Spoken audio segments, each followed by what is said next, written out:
Всем привет, кто смотрит мой канал. Сегодня мы решили растопить камин, так как уже на улице середине ноября, уже по ночам минусовая температура. И дом надо поддерживать в плюсовой температуре. Конечно, в ближайшее время мы включим отопление, но пока будем наслаждаться обогревом с помощью камина.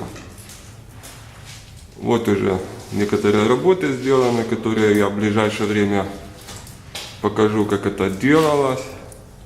Ну и, конечно же, в процессе работы наслаждаемся таким уютным, как говорится, по-домашнему обстановке.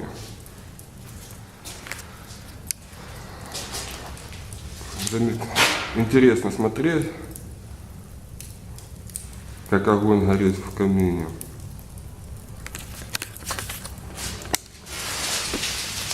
Сейчас я покажу себя тоже на фоне камина. Так что, если вам видеоролик понравился, ставьте лайки, пишите комментарии. И обязательно покажу новые видеоролики. Думаю, вам понравится. До новой встречи!